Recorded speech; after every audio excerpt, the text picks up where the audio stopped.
On this stage tonight, the Republicans' new presidential nominee will shatter convention traditions again. Good evening, I'm Anderson Cooper. Welcome to the special edition of AC 360. There is no bigger name at this convention than, of course, Donald Trump himself. And his campaign is trying to leverage his star power.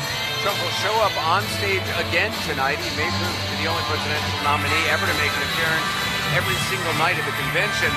Look for Trump to join Mike Pence on stage after the vice presidential nominee makes his big speech tonight. Pence's remarks will be a crucial test of what he can do to try to help the ticket. Also tonight, there's a lot of mystery surrounding remarks by one of Trump's last and most bitter primary rivals, Senator Ted Cruz. Will he actually endorse Donald Trump and help try to unify the party? We'll find out soon. Right now, let's go across the hall above the convention floor. My colleague Wolf Blitzer. Wolf will hear a different tone, we are told, tonight. We'll see if that actually happens. We will find out pretty soon, Anderson, after 2 days of hammering away at Hillary Clinton. Look for the Republicans to present a more robust case as to why Donald Trump should be the next president of the United States. His son, Eric, will help deliver that pitch tonight. He says he wrote his speech himself, and it will be full of love and emotion. Ivanka Trump gets her turn on the stage tomorrow night. Just ahead, a CNN interview with Donald Trump's oldest daughter about her father and the surprises in the campaign. Jake Tapper's with us, of course, tonight. Jake, we're going to be very carefully looking at these speeches. They will be scrutinized. What do you anticipate? Well, we're going to hear from a lot of Donald Trump's former opponents. We're going to hear from Ted Cruz, as you noted. We're going to hear from Scott Walker, former governor of Wisconsin. We're going to hear a videotape message from Marco Rubio. So in many ways, the theme of this evening will be uniting the Republican Party. Obviously, also, we're going to hear the speech by the vice presidential nominee, Indiana Governor Mike Pence. Indiana Governor Mike Pence chosen in no small part because Donald Trump wants to unite the party. He knows that there is a lot of skepticism from the conservative wing of the Republican Party, people who supported Ted Cruz in large numbers, millions of them, and he needs to convince them. In many ways, Mike Pence is an antidote to that, given the fact that he supported Ted Cruz before the Indiana primary. But beyond that endorsement for Ted Cruz, Indiana Governor Mike Pence was a leader of the House. He's a conservative evangelical. He is somebody who the conservatives here really, really respect. Stand by, Anderson. The program is less than 2 minutes away. It's about to begin. Let's go back to you. Yeah, Wolf, Jake, thanks very much. The first speaker we'll be bringing is Florida Governor Rick Scott, obviously a crucial state for Donald Trump to win. He is leading right now in Hillary Clinton in the polls there, but there's a lot of work to be done. We were told Hillary Clinton is going to be making her vice presidential announcement in Florida. We're going to hear what Governor Rick Scott has to say. I'm here with the panel, of course, all our colleagues. David Axelrod, I mean, last night was supposed to be Make America Work Again. We didn't actually hear too much on the economic. It was, again, an indictment of Hillary Clinton time and time again.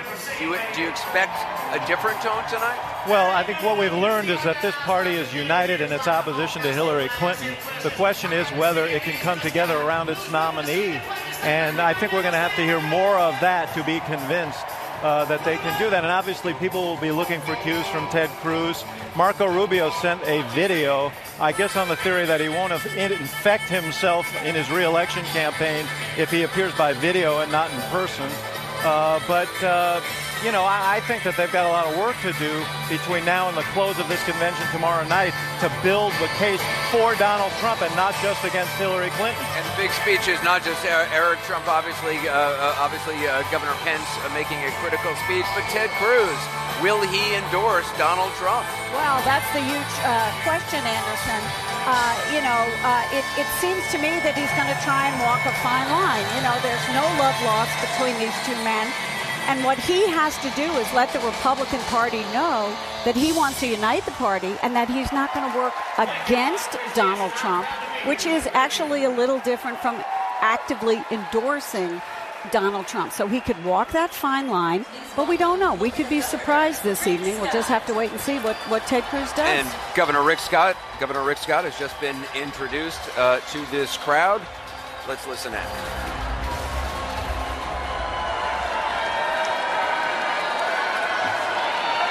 Good evening.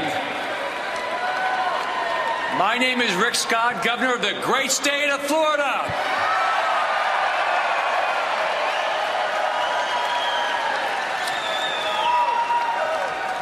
Before I begin tonight, I want to express my gratitude to everyone who has kept us in their prayers after the horrific and hate-filled terrorist attack in Orlando a month ago. We have received outpourings of love and support from Americans everywhere. American people sure stick up for each other. So on behalf of all the citizens of our great state, thank you, thank you, thank you.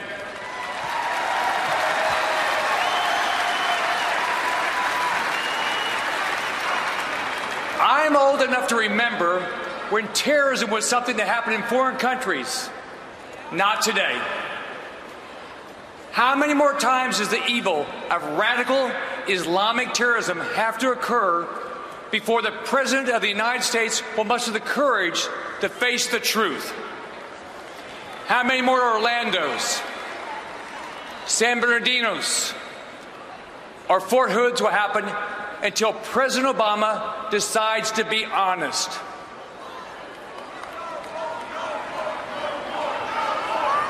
I cried with the grieving moms and dads and brothers and sisters of the 49 people slaughtered by the ISIS-inspired terrorists. This war is real. It is here in America. And the next president must destroy this evil.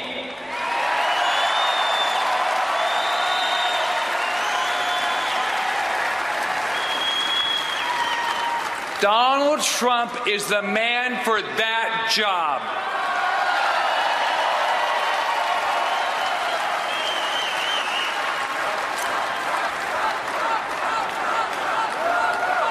I met Donald Trump about 20 years ago before either of us decided to run for office.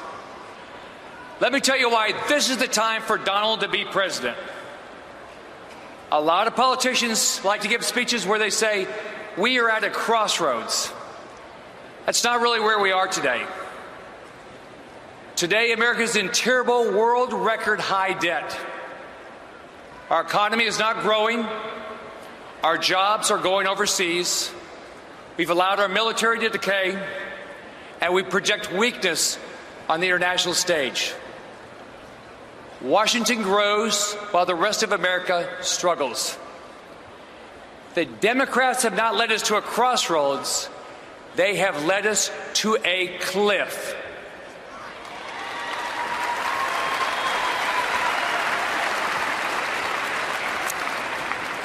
Now, I know that some have reservations about my friend Donald Trump.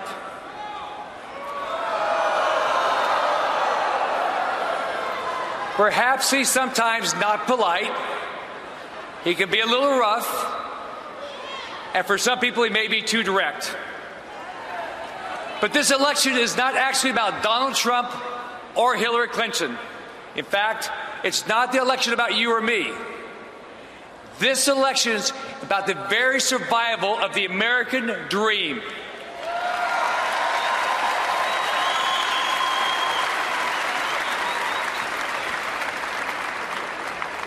It's time for all Americans to put down their partisan banners, vote for the survival of the greatest country in the world, and do the right thing for this country.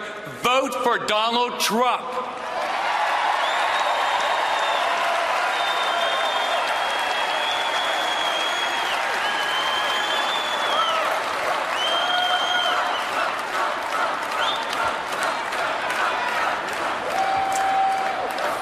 Finally, I have some great news.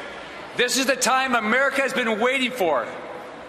This year, we get to fire the politicians.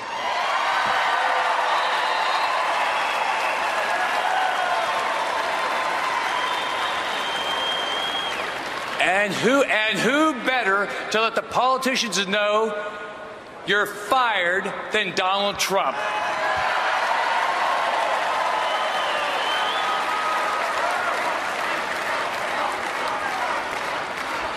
We need a president who is politically incorrect and will tell it like it is. We need a president who isn't afraid of Washington. We need a president who doesn't believe government is the answer to every problem. We need a president who recognizes that great countries have borders.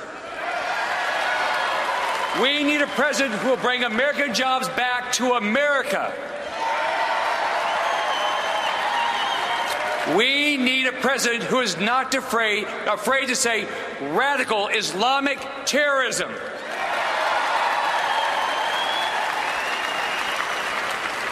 And we need a president who will wipe ISIS off the face of the earth.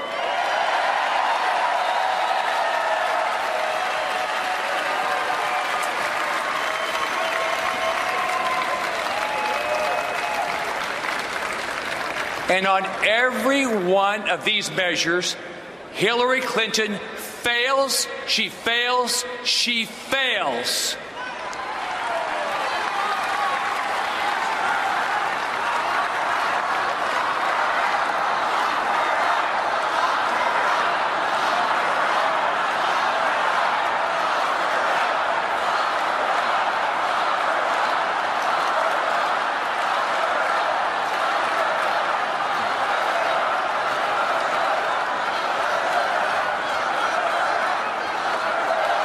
America is worth fighting for. Let's make America great again. Let's elect Donald Trump the next president of the United States of America.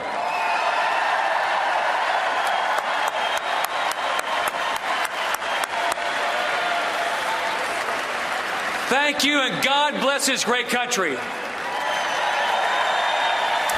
Rick Scott, the governor of Florida. Jake, I guess that's the appetizer. We're going to be hearing a lot more of that over the next few hours.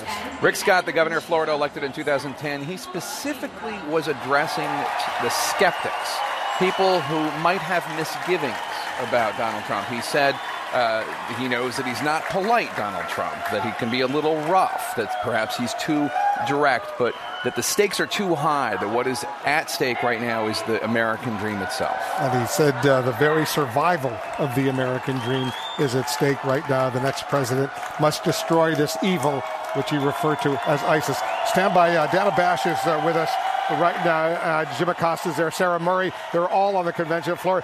Dana, you have some new information about Ted Cruz, what we anticipate from him tonight? That's right, Wolf. I talked to a source who has seen Ted Cruz's prepared remarks, and in that speech that at least they have given at least about 30 minutes ago to Republican officials, there is no endorsement of Donald Trump. The source says that in these prepared remarks, there's just one line about Trump, and he doesn't explicitly say that he will vote for him. Mostly about Cruz's vision for America and about why Hillary Clinton would be wrong for president. Now, let me just caveat this. These are Ted Cruz's prepared remarks, and Sunland Sarfati and I have been told by sources who are familiar with Ted Cruz's process throughout the day that it could change, very well could change. And on that note, I just want to tell you that you can see all these cowboy hats here. We've been talking to members of the Texas delegation, including here our friend Marcus. You see his Cruz stickers there. Almost to a person, they have said that they want Donald Trump to be the nominee. They're going to vote for him, and they want their senator to endorse him tonight. So very clear sentiment from his home state. All right, Dana, Jim Acosta is also getting some more information. Jim, what is the vice presidential nominee, Mike Pence, prepared to do if, let's say, Ted Cruz does not meet the requirements that they're looking for? Right. I did talk to a source very close to the Trump campaign who said there are concerns inside the Trump campaign that Ted Cruz will come out and he will not offer that endorsement, that he may not say a whole lot of nice things about Donald Trump, and that Mike Pence may have to come out tonight and do a little bit of cleanup after the Texas senator. Now, that is something that they are worried about inside the Trump campaign. But I did talk to a senior Trump advisor just a few moments ago who said they are, quote, pumped about Ted Cruz's speech, that they feel like when the Texas senator comes out, he will say some good things about Donald Trump, things that will make them happy. And at this point, they say, hey, Ted Cruz is no fool. So they believe that this potentially could be maybe not an endorsement, as Dana was saying, but something approaching it. And that might be just enough for the Trump campaign tonight, Wolf. Let's go over to Sarah Murray. We know Donald Trump. Sarah's going to be here. What about Melania, his wife? Well, Wolf, Donald Trump is continuing to break tradition tonight. He is going to be appearing on stage right after Mike Pence's speech is when we're expecting him to give a little wave to sort of give a show of unity. This, of course, will mean that Donald Trump will appear at all 4 nights of his convention because tomorrow, of course, he'll be giving his primetime speech. One person, though, we are not expecting to see with Donald Trump tonight is Melania Trump. She was not with him when he arrived in Cleveland earlier today, but I am told by a senior advisor to the campaign not to worry, Melania Trump will be here tomorrow. Wolf. Sarah, thank you. Anderson, back to you.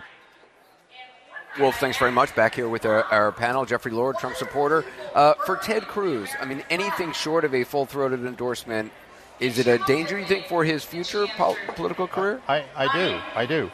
I mean, when someone wins the nomination, anyone, obviously they've got the support to do that. If the candidate then loses in November, those supporters are still there.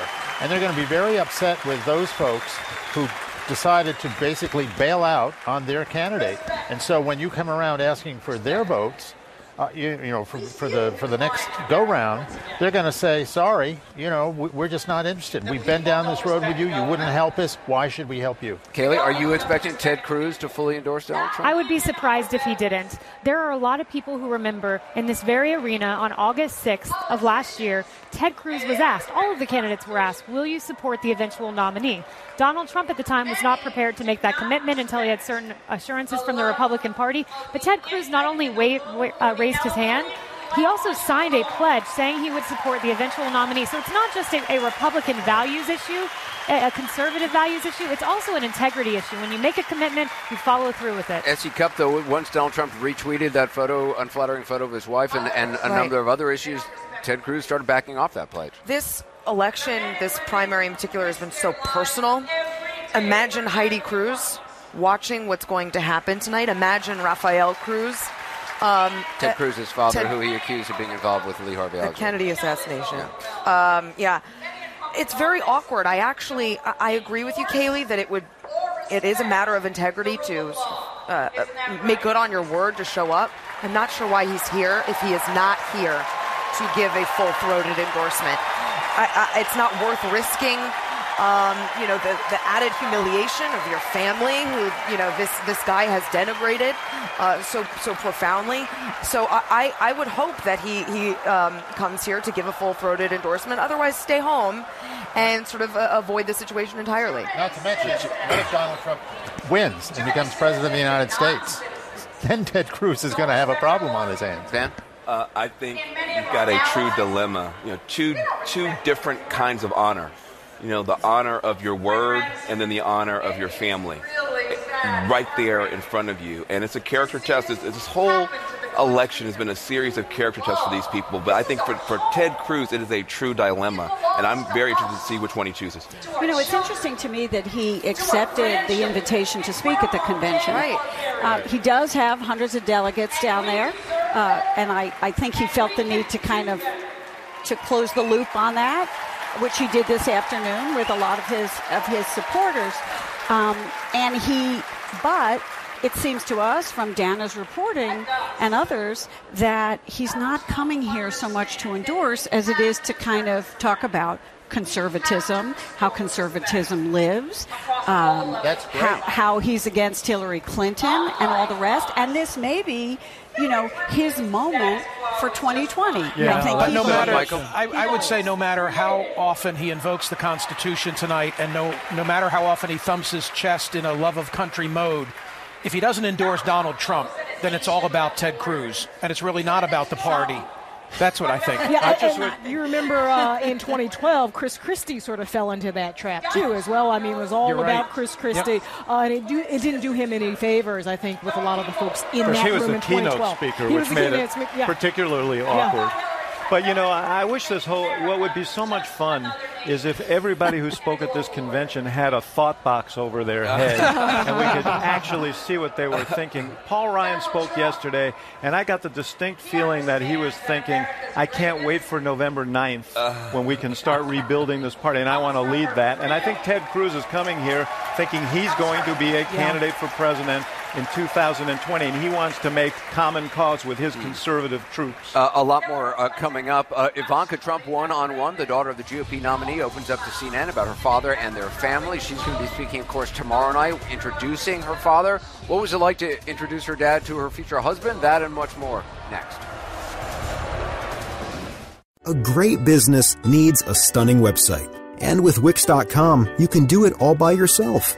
Wix.com makes it easy to look amazing online, no matter what type of business you're in. Show off your images in a beautiful gallery. Grow your contact list and get all your social media in one place, just the way you want. Your customers are going to love it. So, what are you waiting for? Show the world what you can do. Go to Wix.com and create your stunning website today.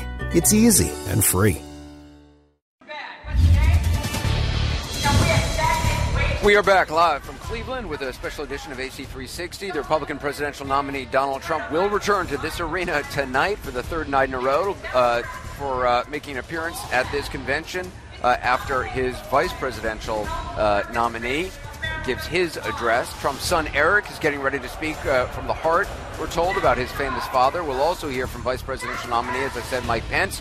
His speech could help prove Trump made the right choice, or perhaps even raise some doubts. Donald Trump's daughter Ivanka will introduce her father tomorrow when he accepts the GOP presidential nomination. Right now we have an interview with Ivanka Trump. She sat down with our chief political analyst, Gloria Borger. How would you describe your father as a parent growing up? He was an incredible parent and is an incredible parent, but I think I appreciate it much more today as a parent of 3 young children. I think when I was a teenager, I thought parenting just is something that happens, and now I realize how much work goes into raising kids with a sense of purpose and work ethic, and raising them to be close to one another, and obviously to stay close to their parents. So I'm very grateful for him and my mother and all that they did for us as children and all that they continue to do for us today. But, you know, he was the same type of parent as we see generally. He was funny, sometimes wickedly so, great sense of humor. He was demanding of us. He had very high expectations for us because he knew what we had the potential to accomplish, and he saw the potential in us before we saw it in ourselves, and I think really encouraged us to pursue our passions. He wanted us to find meaning and purpose in our lives, but was very careful not to push us into real estate. So I think that's partially because his excitement, his passion for real estate and everything that he did, he brought home. And so I think we inherited a little bit of that excitement, and perhaps it's in the blood, but he always said to us, you have to do what you love, and you'll never succeed. You'll never be able to compete at the highest level if you don't deeply love what it is that you do, if you don't want to get out of bed every morning and do what it is that you're doing. And he firmly believes that. It's probably the most consistent piece of advice he gave me my whole life. So he would periodically check in with me and almost undermine my thought process about coming into the family business, because he wanted to make sure that I knew that it wasn't an expectation of his. So when you were young, was your dad sort of a kind of a dad who would play games with you, read you bedtime stories, or different than that? No, he was different. He was not really the type of, he wasn't long on diaper changing and things like that, but you know, I think maybe he was a little bit more traditional in that regard, but he was very accessible and very available. And you know, I think one of the things that I think about so often is that I never questioned that my siblings and I were his top priority. He never allowed us to. He never allowed us to question that fact, because he always made us his top priority. So it doesn't mean he was home every night for dinner. He wasn't. He was working very hard. He was building an enormous business, and he was in the early days of doing that when I was young, and had a lot to prove to himself and to others, and he had big ambitions for himself. So you know, he wasn't always physically present, but he was always available. So actually, as a little girl, A friend of mine reminded me about this recently, that she used to hang out with me in a janitor's closet where there was a payphone at school, and on recess I'd go there and I'd call collect to his office. I was probably 10 years old, and I'd call collect to the Trump organization, which is hilarious. That you say, "Hi, this is Ivanka." Call collect from the Chapin School, and he would pick up the phone every single time, and he'd put me on speakerphone. It wouldn't be a long conversation. He'd introduce me to whoever was in his office, but only in retrospect, I laugh now that it didn't matter who was there. It was colleagues, it was titans of industry, it was heads of countries. He'd always take my call, and he'd always tell everyone in the room how great a daughter I was, and say cute things, and ask me about a test I took. But I think that's really telling of him as a person and a parent. We always came first. How about when you brought home a date or a boyfriend? I was too smart to bring home a date or a boefriend. I think I brought home my husband. That's it. So he was not my husband when I brought him home, but I was not going to subject boyfriends to the scrutiny of my father or mother, for that matter, unless I was 100% sure. And let me move on now to the campaign a little bit. Your father has said that you and Melania have wanted him to be more presidential, is the word that he uses. Tell me about that, because do you believe that the nicknames he used for some people or the name calling was a mistake? Is that what you're talking about when you say more presidential? Well, you would, my conversations with my father are really between us, but, obviously I'm his child, and I'm also been his colleague. I've worked alongside of him for the past decade here at the Trump Organization, and part of the reason we have such a good relationship is because he respects me and because I'm candid in my opinions, and I share them, solicited or otherwise. But to that question, I mean, do you think did you tell him those were a mistake, or you don't? Well, once in a while he'll say things, and I'll tell him he could probably do with ratcheting it back. And he listens? Sometimes, and sometimes he doesn't, or sometimes he listens for limited periods of times. But you can tell him. Look, I think it's part of what people love about him. It's also part of what angers people. Mm-hmm. He is authentic. Nobody tells him who to be. He is himself. He is his own man. He listens to the opinions of others. He respects the opinions of others. He processes the advice people give him, but ultimately he makes his own decisions. How do you reconcile the Donald Trump you know as your dad with the candidate that some people see and consider so divisive? And, how do you square that circle for our viewers? My father's always elicited strong opinions in people. He's bold, he's unabashed, he's very himself. And I think for me, the ultimate, the most important thing is I know the man. So when I hear things that are factually inaccurate, it's sometimes hurtful. I feel that as a daughter, but I still know the man. I as a woman, I as a person, could never support someone who was sexist or racist. I just couldn't. I would not be able to be okay with that. But I know who he is as a human being, and I know those things are not true. And not many people say those things, but when they do, it's easier for me to dismiss it because of that fact. Gloria Borger sat down with Ivanka Trump. She's going to be introducing her father tomorrow night. I mean, it can't be underestimated the role that the Trump children have played in this convention. Well, not only in this convention, but in his campaign. I mean, they are his closest advisors. And at this convention, we don't have the former President George W. Bush. We don't have a lot of party leaders. We don't have Mitt Romney, for example. So the children are really playing the role of the stars every night. I mean, tonight you have the vice presidential nominee, Mike Pence. But when you look at Donald Trump Jr.'s speech last night, which was very well received, Ivanka is a star in her own right, as you just saw, and Eric Trump tonight. They are really the glue that's kind of holding this convention together. And what Donald Trump is saying through them is, look at my kids, look at my family, look at my values. Have we, David Axelrod, have we ever seen, or in recent memory, a presidential candidate whose kids are so close as advisors, and perhaps, I mean, his circle is pretty small. It is. Well, we've not had a candidate who's so devoid of political experience. I mean, he doesn't have a circle of political associates, and he is generally someone who has a close circle of family and some friends, and so that's natural.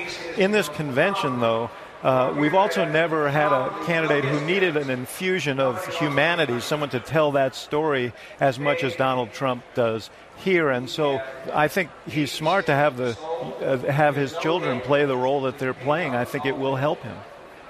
Yeah, I think it will help them. I think they've become sort of household names after this. A lot of people, saw them maybe just in clips on television, and now they get a full sense of who they are and a full sense of who they have seen in Donald Trump. I think it'll be interesting to see going forward how they're used. I mean, are they campaigning in swing states? A lot of times, surrogates like this can be force multipliers, right? I mean, they can go to different states and mean that Donald Trump has much more of an imprint. Well, also, if Donald Trump is elected president, how a Donald Trump White House actually works. I mean, how do you take from a relatively small, core group, I assume from what I understand, in the Trump organization, and his kids are in that inner circle. Oh, yeah. I mean, if they're going to be continuing running businesses, who is then his inner circle? Well, he hasn't shown any signs thus far of diminishing their role should he be elected. My expectation is that in the near future, maybe as soon as next week, you're going to hear some of those names put forth that would serve in a Trump cabinet,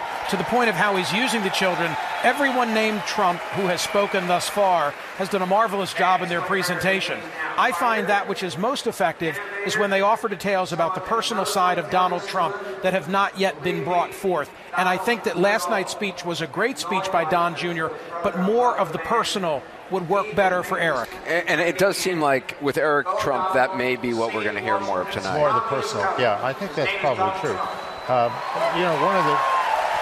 There are not many families, the Bush family, the Kennedy family, that get involved to this degree. It is unusual to have the kids as opposed to siblings involved in this. We're going to take a short break. Still ahead, what will Ted Cruz say about Donald Trump tonight? Will he embrace the theme of unity? Will he endorse Donald Trump? We'll find out soon. Details ahead.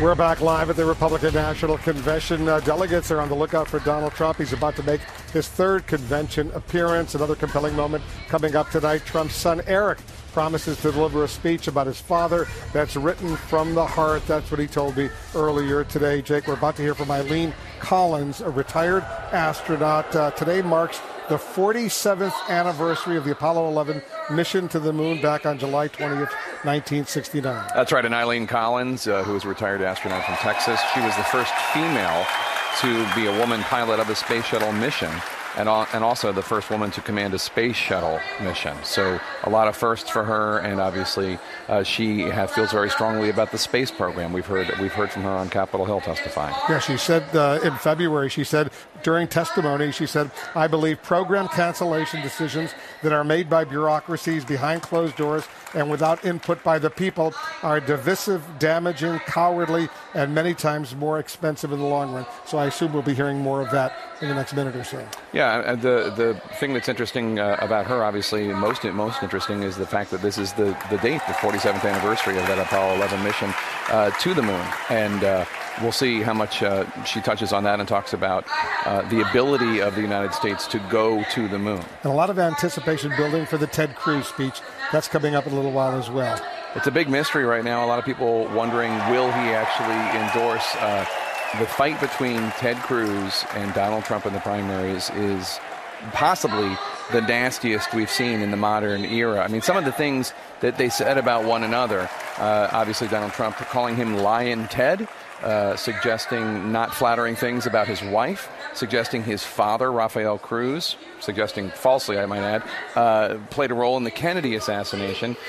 For his part, Ted Cruz referred to Donald Trump as a pathological liar, utterly amoral, narcissist at a level I don't think the country's ever seen, and a serial philanderer. It has not been easy for the two of them to come together, and even though Ted Cruz is here tonight at the Republican convention, we'll see if he says Trump's name even this evening. He considers himself the current leader of the conservative movement in this country. And then we'll hear from the Republican vice presidential nominee, Mike Pence. It's going to be an important speech for him. Mike Pence, who endorsed Ted Cruz in the Indiana primary, and that's right after that. The day of the Indiana primary is when Ted Cruz made those blistering remarks about Donald Trump. Here's a video that's coming up right now. First, we'll see this video, the Apollo 11 mission to the moon.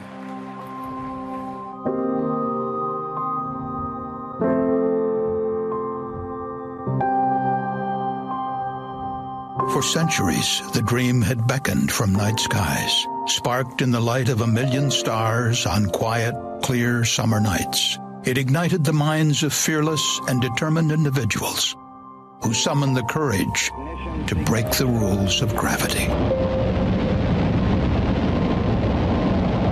47 years ago, on July 20th, 1969, a young man from Ohio took one giant leap for mankind.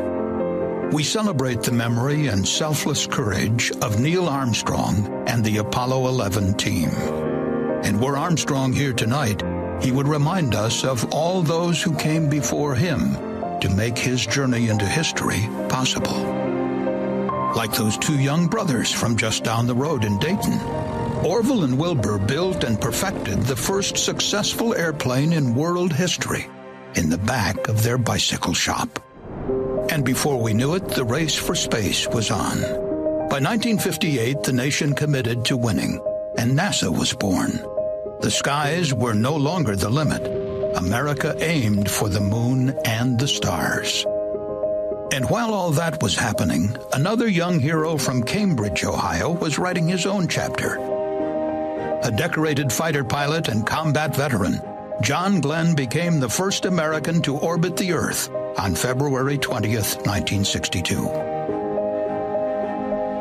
Soon, brave women emerged. Beyond breaking glass ceilings, they broke sound barriers and the Earth's atmosphere. Happily, you'll meet one of them in a moment. At the age of 23, Eileen Collins became the first female flight instructor in the history of the United States Air Force. In 1995, Colonel Collins became the first woman to pilot the space shuttle. Later, she became the first to command a space shuttle mission. Then, after the nation grieved our loss of Space Shuttle Columbia, Eileen Collins fearlessly led our first mission back into space. When she brought it back safely, the whole world breathed a sigh of relief. America's astronauts, striving to see their country achieve greatness, inspired by those starlit skies on clear nights and the accomplishments of those pioneers who preceded them. What is it about this great country, where so many have risked so much and traveled so far into the heavens? There are many answers in the eyes of these brave men and women, but there is one they all share in their hearts. They loved their country so deeply, they were willing to risk their lives to keep it strong and make it great. So when you look to the heavens tonight, take a minute to thank God for each and every one of them. And say an extra prayer that the U.S. will soon reclaim its rightful place as the leader in space exploration. Because we will summon the courage and strength to make America great again. So when future astronauts look up to the night sky and dream of taking their turn, they will know that their country is waiting for them. Greatness abounds, and once again, the stars are the limit.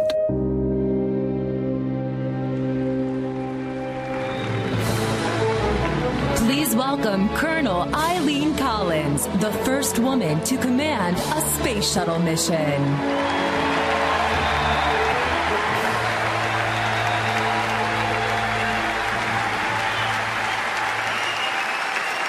Good evening.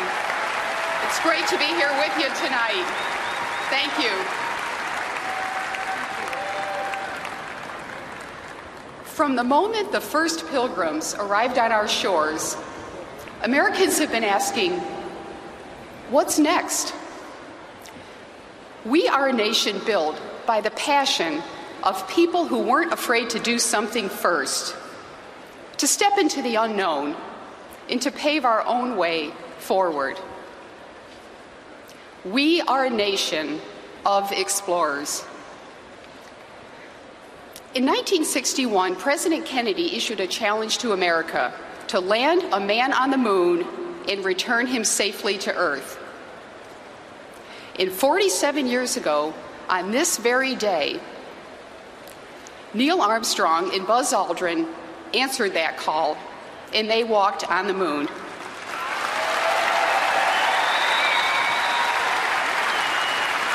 And they took with them an American flag and a plaque bearing the inscription, "Here, men from planet Earth first set foot upon the moon, July 1969. We came in peace for all mankind." We landed on the moon to fulfill a leadership challenge and to explore. We know that exploration leads to invention, innovation, and discovery. For example, our successful robotic missions to Mars, Jupiter, and Pluto have provided valuable information about our own planet. But in 2011, the Space Shuttle program ended. The last time the United States launched our own astronauts from our own soil was over 5 years ago. We must do better than that.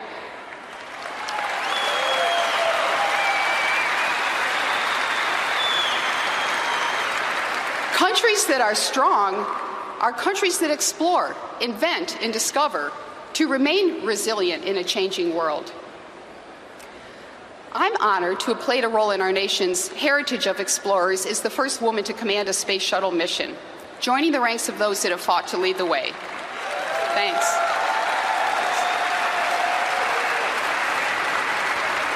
And we are all so proud of our Apollo program that put our astronauts on the moon, first in peace for all mankind. Nations that lead on the frontier lead in the world. We need that visionary leadership again, leadership that will inspire the next generation of explorers to have that same passion. We need leadership that will ask Americans will ask again, what's next? We need leadership that will make America's space program first again. Yes. And we need leadership that will make America great again. I want to thank all of you. Thank you for what you're doing. God bless America. Eileen Collins, a retired astronaut, veteran of 4 space shuttle missions. Jake, you know, this was a very positive moment. That video was very, the Apollo 11 video was very lovely, reminding a lot of us what had happened in that space program, which has now been dramatically cut back. It paid tribute to explorers, paid tribute to a lot of Ohioans who have had leading roles in space exploration, including one who went on to become a Democratic senator, John Glenn. You're really getting a very different tone this evening, markedly different, almost as if it's a different convention. It's been very positive, very uplifting. We haven't really heard Hillary Clinton's name invoked in at least I haven't yet, in the way that we did last night. Of course, the night is still young.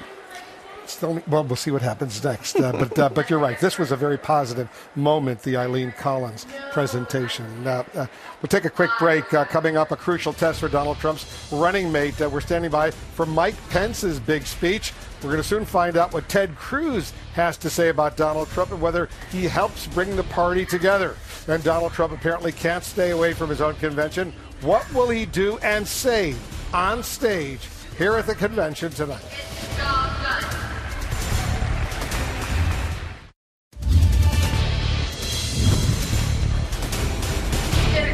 We're back live here in Cleveland. We're closing in on one of the most suspenseful moments of this Republican National Convention. We will soon find out whether Senator Ted Cruz, what he has to say about Donald Trump and whether he may bow to pressure to formally endorse him. Cruz speaks this hour. We're also watching for Trump to make a third appearance at his nominating convention, a very unconventional move. They'll join running mate Mike Pence on stage after Pence accepts the vice presidential nomination. We expect Trump's son, Eric, to deliver a very emotional high point of the night. He says he'll explain why his father should be president of the United States. In a speech he told me earlier today, he wrote himself. The Trump family, Jake, really is playing a very significant role throughout this convention. Oh, sure, and throughout the campaign. As we know, the Trump children, the Trump offspring, Ivanka and Eric and Don Jr., were a big part of the selection of Mike Pence, the governor of Indiana, as Donald Trump's running mate. They are playing a very, very major role. Look, they also play a major role in the Trump business, so it's not a surprise. We're about to hear from State Senator Ralph Alvarado Jr. of Kentucky, the first Hispanic elected to Kentucky in the Kentucky State Senate. He's going to be making a presentation. And then Darrell Scott, a pastor from here in Ohio. He's the senior pastor, co-founder of the New Spirit Revival Center Ministries. So we're going to hear from an African-American. We're going to hear from a Hispanic. This is going to be an important moment at this convention as well. Well, there has been a big effort this evening to show a more inclusive Republican Party. So far, 4 of the 6 speakers have been women. There have been African-American speakers so far. On the first night, we heard from a number of them, but there have been Latino conservatives, Latino Republicans upset that there have not been more featured. And we're going to hear from State Senator Ralph Alvarado this evening. Here he is right now.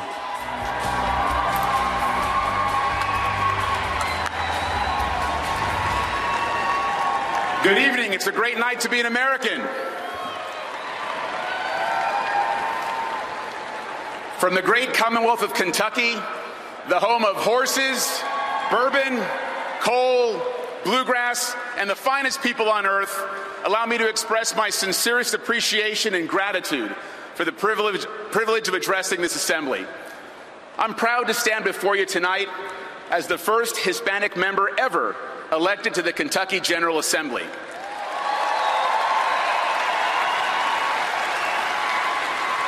Thank you. But the road here was not an easy one. It's a long story, but 3 failed political runs were lonely at times and full of adversity.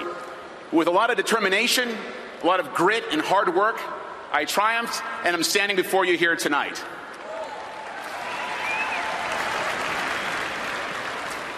Everything I am, everything I've achieved, I owe to God and my parents. My father was a proud legal immigrant from Costa Rica, my mother from Argentina. And being the son of immigrants, I saw firsthand their sacrifice to provide our family a better life. I watched their struggle in mastering a second language and their strong and quiet commitment to hard work.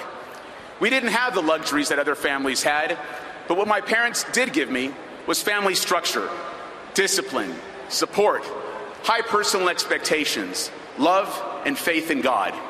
They were Hispanic, they were Americans, and they were very proud of being both.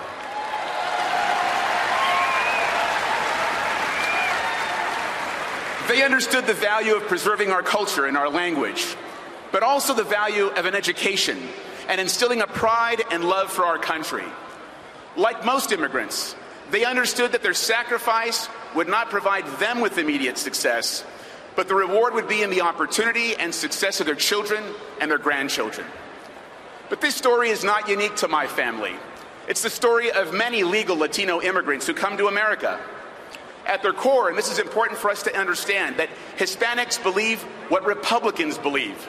Traditional family values, church, faith in God, the dignity of work, and the opportunity for self-sufficiency that comes from a free society and a limited government.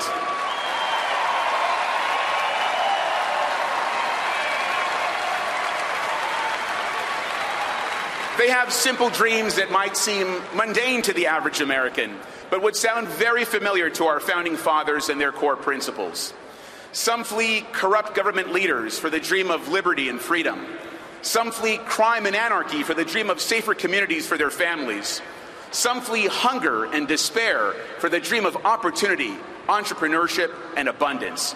But all of them leave their homelands for the dream of America, the place where if you work hard, study hard, and obey our laws, you can accomplish anything.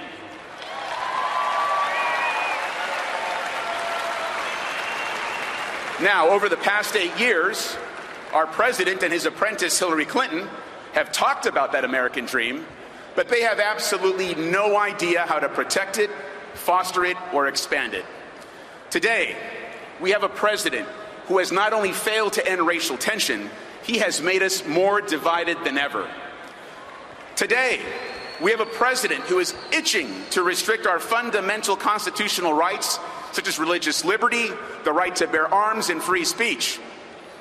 Today, we have a president who has rejected honesty and transparency, lying to the American people over and over again, from Obamacare to the promise of immigration reform, to Fast and Furious, to phone record spying, to an IRS enemies list, to green energy crony bankruptcies, to Benghazi, to the VA scandal, to the Iran nuclear deal. The list just goes on and on and on.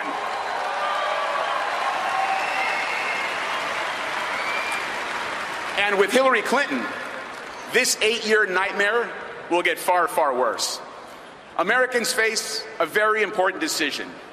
Do we want someone who is brutally honest, perhaps to a fault, or do we want someone who is brutally dishonest? It is not a decision this year about America moving left or about America moving right. It's a decision about America going up or America going down.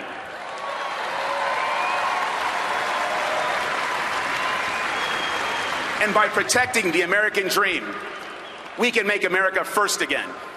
There is only one candidate who will protect it for our current and future generations, and that candidate is Donald Trump.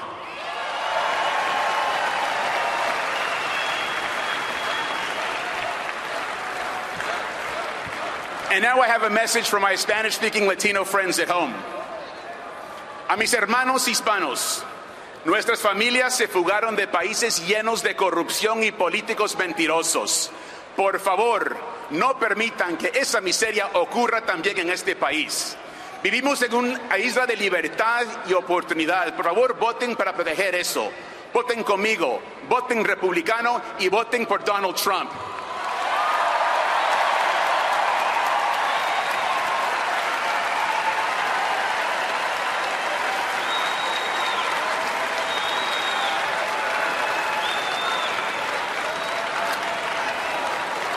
And I've got a message for one more person.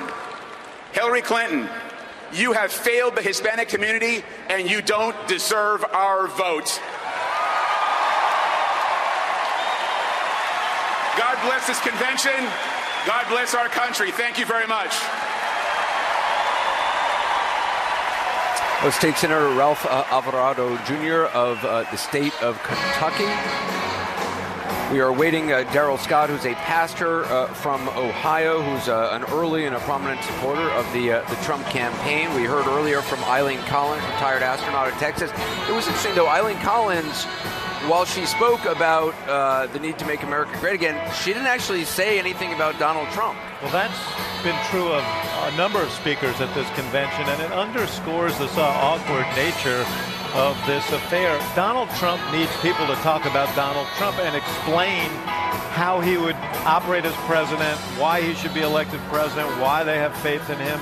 And normally at a convention, you'd see that speaker after speaker after speaker.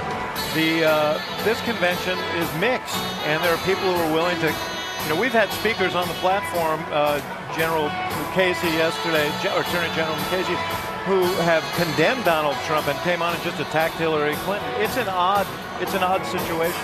Jeff? There are two other names she didn't mention. She read the text of that plaque that's on the moon. The name that signed that plaque is Richard Nixon, and she didn't mention it. And she also didn't mention the other astronaut from Ohio, John Glenn, who, of course, as Jake said, became a Democratic U.S. Senator.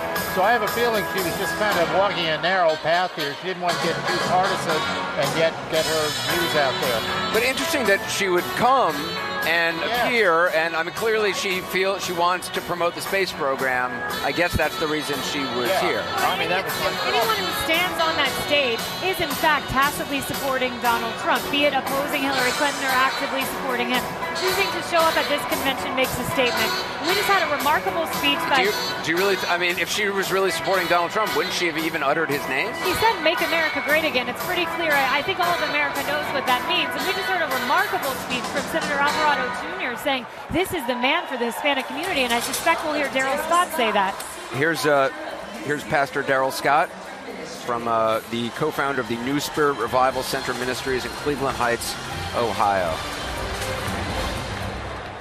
I first met Donald Trump several years ago. In that meeting, he said he was very troubled about the direction that our country was heading in. I listened to his voice, and I understood and shared many of the same concerns that he expressed. In the many times that we have met since, we have spoken about the economy, race relations, immigration, jobs, urban renovation and revitalization, the military, and many other issues that are critical to our nation's well-being.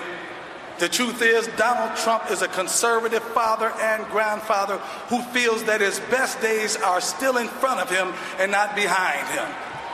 And despite his many accomplishments, he still feels a void that he believes can only be filled by service to his country and service to his fellow Americans.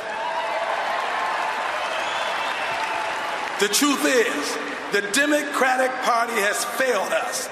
At home, our growth is lethargic and our debt is deeper. We are spiritually empty and we are more divided now than we've ever been before. Abroad, we are neither respected, we're not feared by our adversaries, and our friends cannot count on us either. This is their legacy, and we need to make a sharp turn. We need to put into practice the great ideas and principles that our country was founded on, and which, after God, are the source of strength that has made this nation great. This is in our best interest, and it's in the best interest of the world, because the greater that America is, the greater the entire world becomes. While some people may call Donald Trump a populist, I call him a patriot. That's because by definition, a patriot is one who loves their country, that supports its authority and promotes its interests. Now, many liberals are embarrassed to use this word. Many liberals believe that we are a nation just like any other, but we know that we are not a nation just like any other. We are the greatest nation in history. And as Republicans, we are unreservedly proud to be Americans, and we are proud of our patriots. America is a melting pot. We're a country of diversity, and we stand poised to make history by standing together as Americans, by standing together as one country, one nation under God, indivisible. And we are here as Americans, regardless of race, regardless of creed, and regardless of color. We are here as those who hold these truths to be self-evident, that all men are created equal and that we are endowed by our Creator with certain inalienable rights. Among these are life, liberty, and the pursuit of happiness.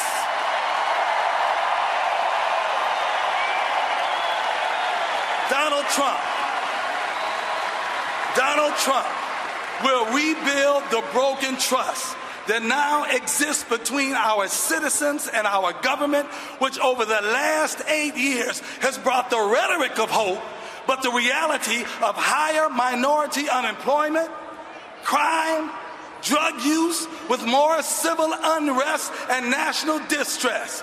This election is one of the most crucial elections in American history. Let me tell you something. Donald Trump has played for big stakes, and he's a master negotiator and deal maker.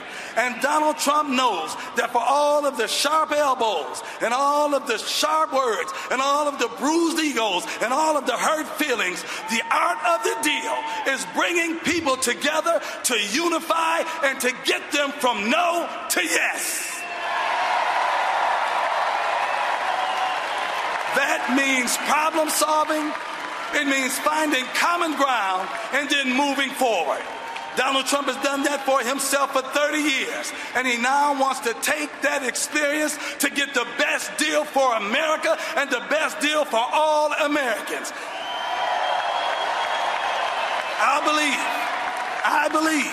I truly believe that nothing will prevent Donald Trump from doing everything in his power to create an America and to become a president that everyone can be proud of.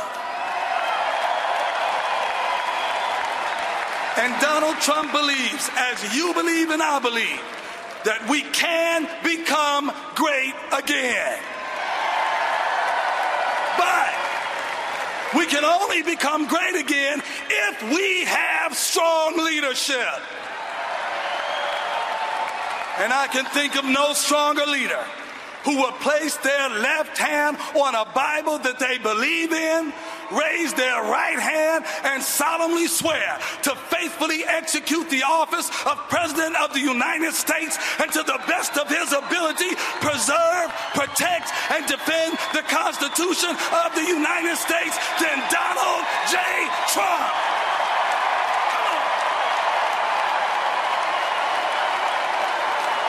God bless Donald Trump. God bless you, and God bless America.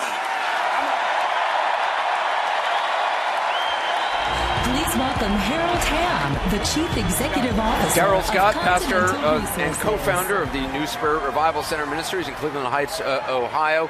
Certainly getting some of the biggest applause lines of the night so far. And those were messages of unity. Those were messages of coming together as America. And you saw at the Republican convention, unity is the theme. Americans want to hear, Republicans want to hear, and they applauded that loudly. I would just like to point out to my friend Ben, yet another American who happens to be black in this case, is out there with an enthusiastic endorsement of Donald Trump. You know what's so amazing is that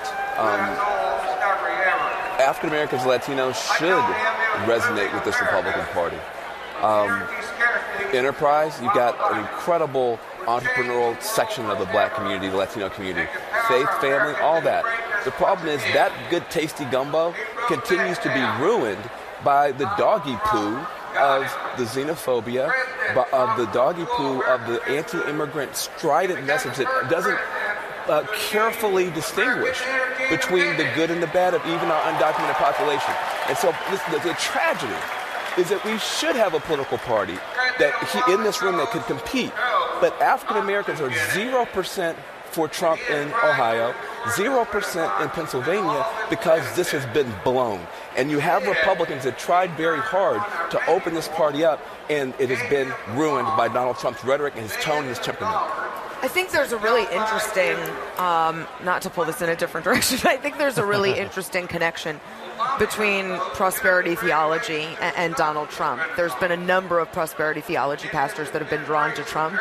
I think that would be an interesting examination. Many of the pastors who sort of gathered at the Trump Tower early on were of sort of more of the prosperity gospel. Yeah, it's a fascinating relationship that they have that I'd like to unpack another time.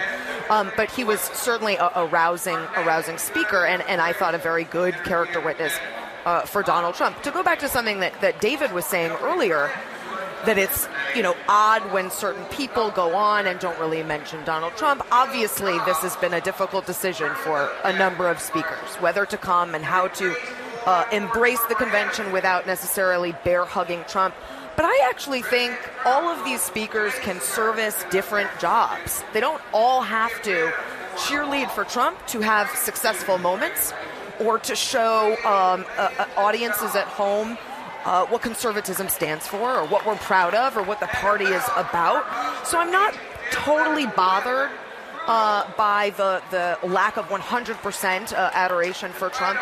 I think the moment, the astronauts moment, was a successful one regardless. Yeah.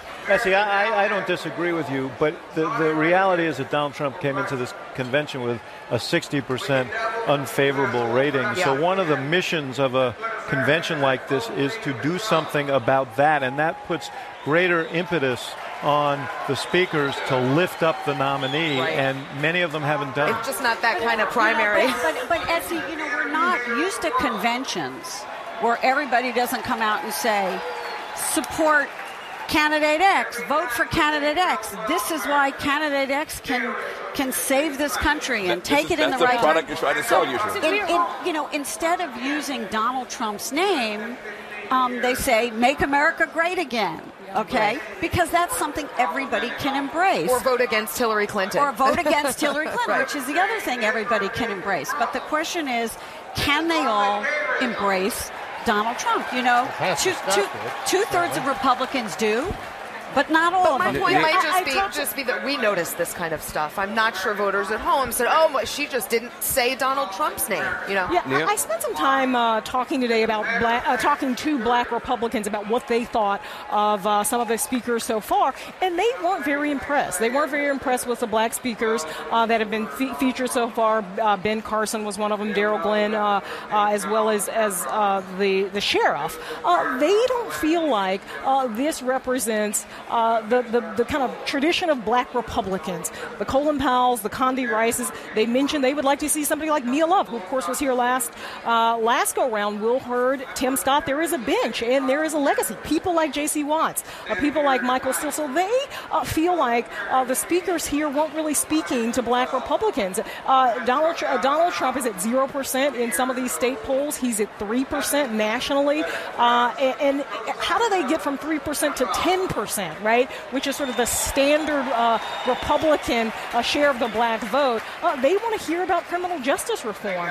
They feel like too often that Black Republicans who come before these majority white audiences talk to these audiences about Black people rather than talking directly to Black people. That was something that they said they were very frustrated about what they saw over these last couple of nights. Can I just say that the night is young. There are 2 big hours that are about to begin, but thus far, I've got to give the convention credit. The speakers have been strong. They've been diverse. They've been on message. There have been no faux pas. And coming up in just a matter of a minute or so, Governor Scott Walker from Wisconsin, who himself obviously was a presidential candidate, he's in his second term as Wisconsin governor, dropped out very early on. So in his words, that the voters can focus on a limited number of candidates who can offer a positive conservative alternative to the current frontrunner, who of course at that time was and still is, of course, Donald Trump. Let's listen in to Scott Walker.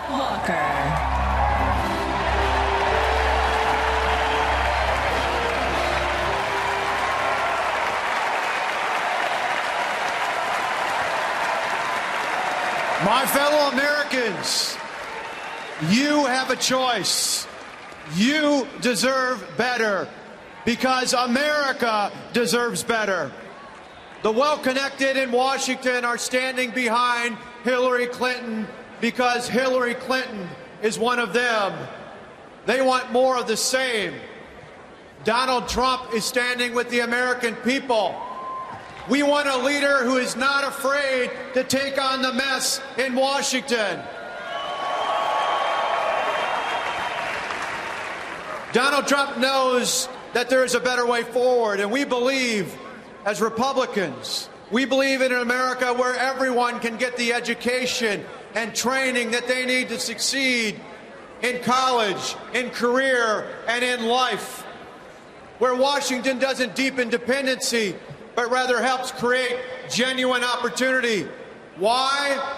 Because America deserves better. We believe in a country where people can achieve, maintain, and enjoy their piece of the American dream without government standing in the way. Why? Because America deserves better. We believe in a country where we take the threat of terrorism seriously. We name it for what it is. You know the words: radical Islamic terrorism. And we do everything in our power to eliminate it, to ensure our safety. Why? Because America deserves better. We believe in a country where it is a solemn responsibility to deliver to our troops the support and tools that they need to achieve absolute victory, and then provide them with the health care and the respect that they've earned when they return home. Let's thank our veterans.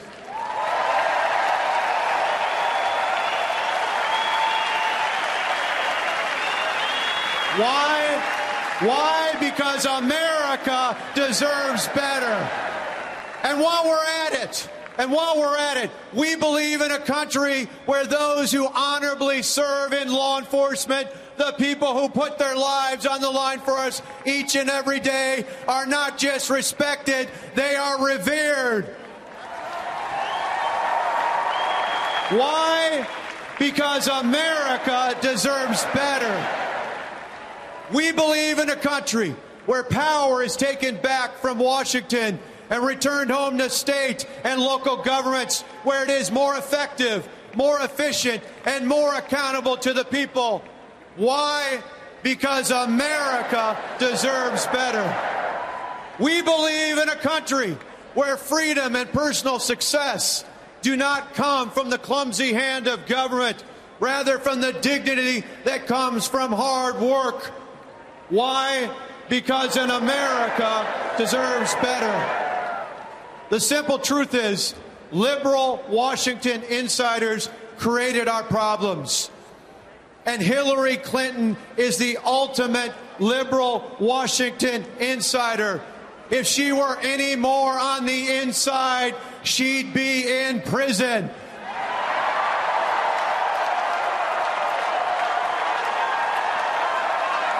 America deserves better than Hillary Clinton. And that, ladies and gentlemen, is why we need to support Donald Trump and Mike Pence to be the next president and vice president of the United States.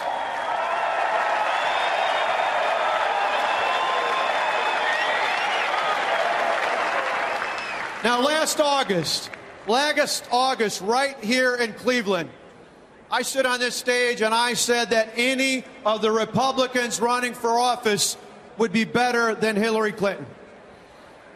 I meant it then, and I mean it now. So let me be clear. A vote for anyone other than Donald Trump in November is a vote for Hillary Clinton.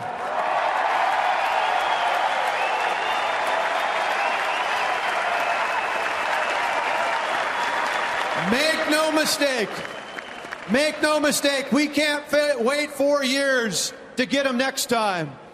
The consequences are too great. Literally just an hour ago, while waiting to come out here on stage, I was on the phone with Donald Trump, and this very subject came up. Think about it. The Supreme Court, he and I talked about the court.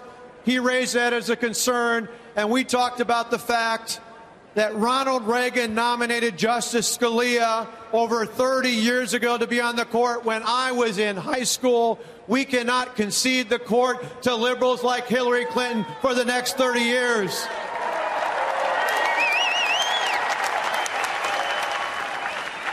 The consequences are too great. After hearing the FBI director's report a few weeks ago, heck, I listened to that and said, I wouldn't even give Hillary Clinton the password to my iPhone, let alone access to highly classified information.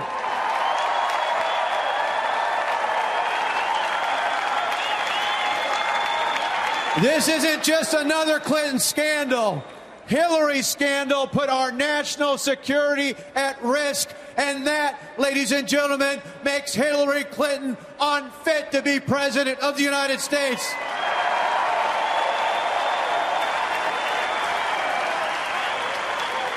It is time to tell Hillary enough is enough. No more double standards for the Clintons. Why? Because America deserves better. And thankfully, Republicans are offering a better way forward. It's working right here in Ohio, and it's working in places like Florida and New Mexico and North Carolina and South Carolina. Heck, it's even working in places like Massachusetts and Maryland. That's because Republican leadership works. I know because I see it firsthand as it's working every single day in Wisconsin. You see, in 2010, we were tired of high unemployment, budget deficits, stifling taxes, and rising college tuition. Most of all, we were tired of the big government union bosses running our state and local governments. We had had enough, so we did something about it. We took the power from the hands of the big government special interests and returned it firmly into the hands of the hardworking taxpayers. You remember, in turn, the big government union bosses and their cronies in Washington helped organize more than 100,000 protesters who occupied our state capitol. They tried to intimidate us with threats and mobs, but we didn't back down, and we won. They spent tens of millions of dollars trying to defeat us in a recall election, but we didn't back down, and we won. Three times they came at us. 3 times we won. We won because our common sense reforms worked. Today, more people are employed in Wisconsin than ever before. Our budget is balanced and responsible. Taxes are down for working families and seniors. And college tuition, for the first time ever, is frozen 4 years in a row. If conservative reforms can work in a blue state like mine, they can work anywhere in the country.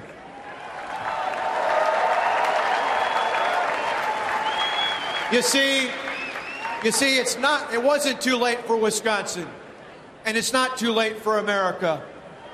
If you've had enough of Washington's brokenness, of Washington's wastefulness, of Washington's empty promises, and of Washington's arrogance, I invite you here and across America to join us, help us elect Republicans to office, from the courthouse to the State House to the White House. America, you have a choice.